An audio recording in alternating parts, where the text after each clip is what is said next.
A'udhu billahi minash shaitanir rajim. Bismillahir Rahmanir Rahim. Dear students, welcome back to the chapter The Cell for class 8, subject Science. Today's topic is cell organelles. As you all know, there are present tiny organs within the cell, within the cytoplasm. मैंने आपसे पहले ही कहा है कि cell के अंदर, cell हमारी है ये, तो इसमें jelly like fluid like substance होता है जिसको हम साइटोप्लाज्म कहते हैं। और इस साइटोप्लाज्म में बहुत सारे छोटे छोटे ऑर्गन्स मौजूद होते हैं जिनको हम सेल ऑर्गेनल्स कहते हैं। और वो सेल ऑर्गेनल्स मुख्तलिफ काम करते हैं, उनका अपना अपना काम है। तो आज हम देखेंगे कि कौन कौन से सेल ऑर्गेनल्स मौजूद होते हैं सेल में। इससे पहले हम प्लांट सेल और एनिमल सेल में डिफरेंस देखें। हमें सेल ऑर्गेनल्स पता होने चाहिए और उनका काम पता होना चाहिए। तो आज हम दो सेल ऑर्गेनल्स की बात करेंगे। एक है माइटोकॉन्ड्रिया और दूसरा है एंडोप्लाज्मिक रेटिकुलम.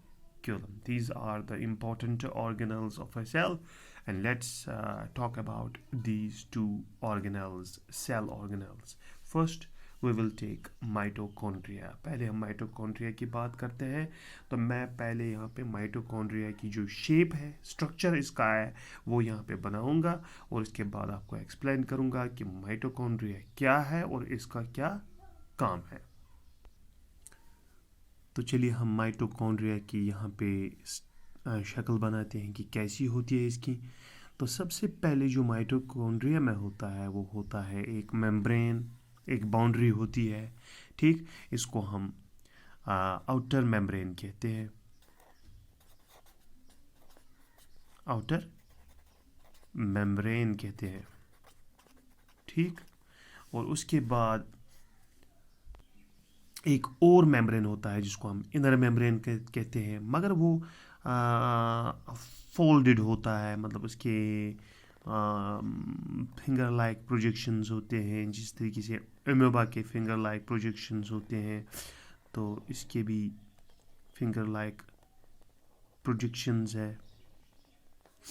ये इसको एक्स्ट्रा स्पेस देता है।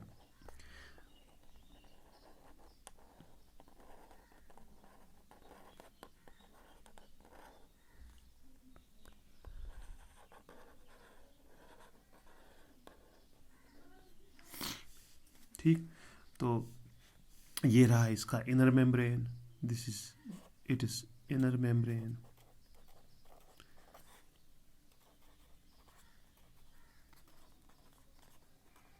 तो जब हम माइटोकॉन्ड्रिया की बात करते हैं तो इसके पास दो मेम्ब्रेन है, एक तो आउटर मेम्ब्रेन है और दूसरा इनर मेम्ब्रेन है। जो इनर मेम्ब्रेन है वो फोल्डेड है, जो इसको काफ़ी स्पेस देता है, जो इसको काम करना है उस काम में इसको बहुत ज़्यादा मदद करता है, ये जो फोल्ड्स है इसके। और ये जो फिंगर लाइक प्रोजेक्शंस हैं इनको कहते हैं cristae, cristae, CRISTAE. These are known as, these finger like projections are known as cristae. So we have outer membrane, then we have inner membrane that is folded, that has finger like projections. These finger like projections are known as cristae. तो inner membrane जो है जिसकी folds है, इसके अंदर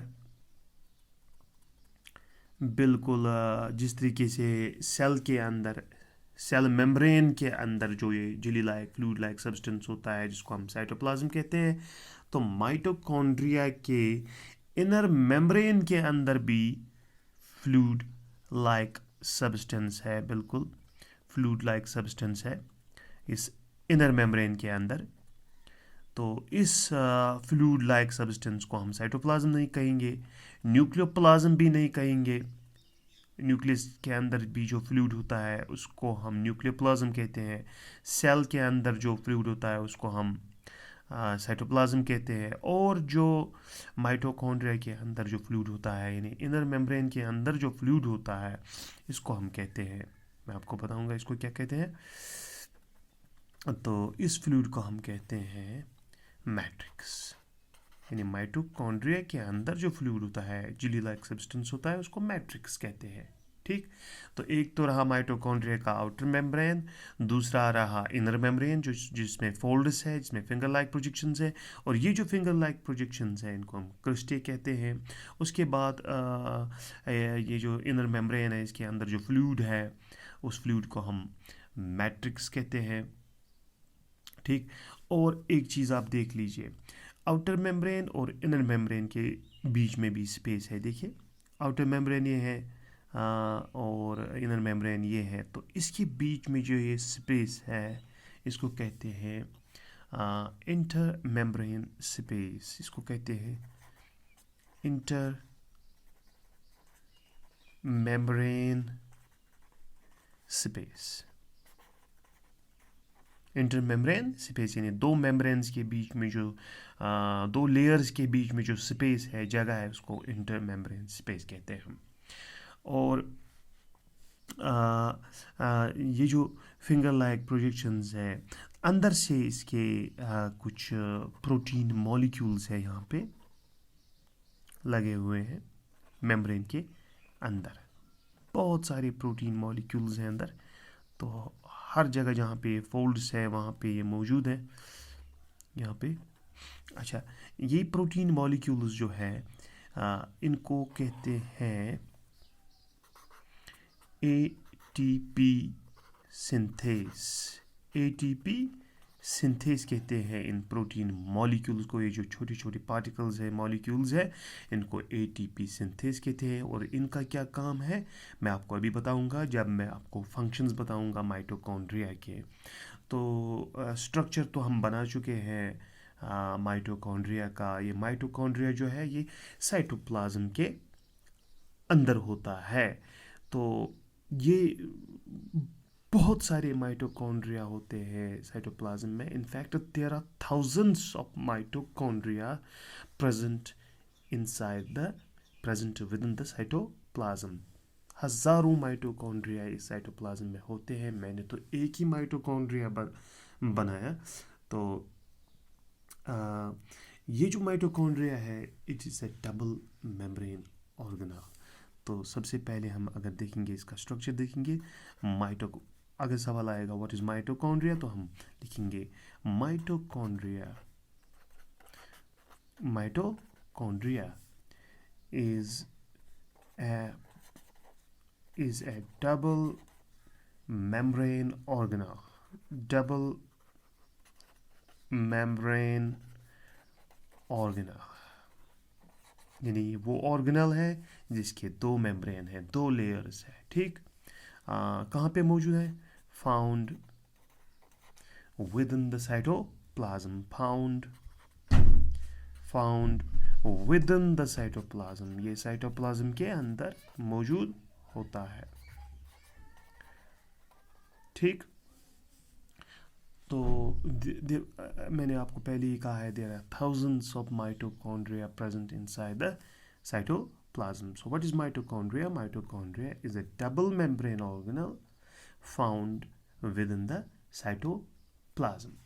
और अगर हम इसकी जो फंक्शन है, इसका जो काम है वो देखेंगे, तो इसका काम जो है, its main function is to generate chemical energy.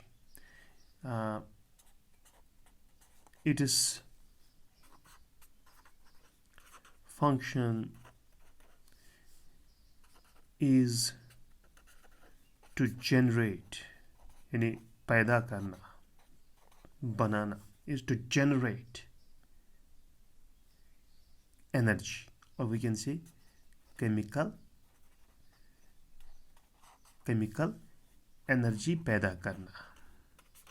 Mitochondria का काम है केमिकल एनर्जी प्रोड्यूस करना। किसके लिए?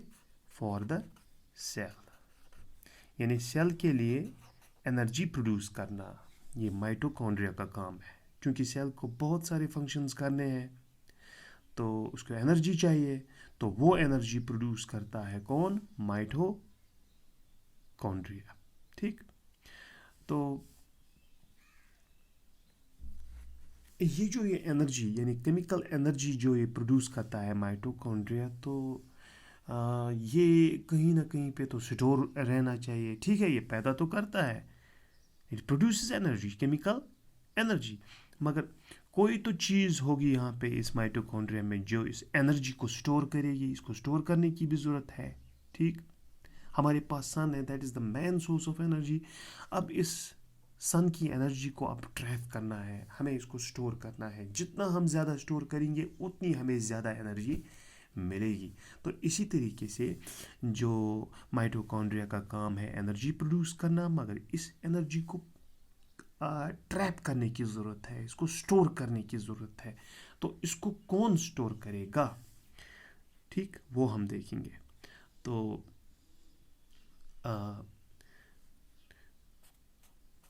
द एनर्जी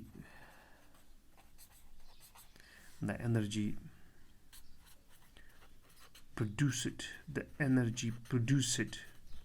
by माइटोकॉन्ड्रिया, जो ये एनर्जी प्रोड्यूस करता है माइटोकॉन्ड्रिया, वो स्टोर होती है, इज स्टोर्ड।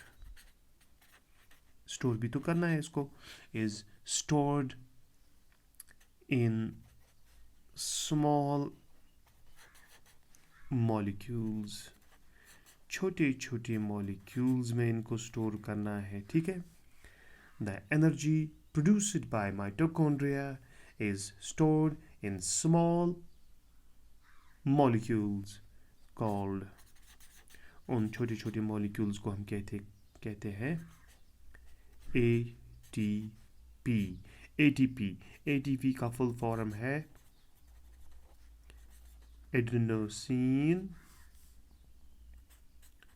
ट्राइफॉस्फेट।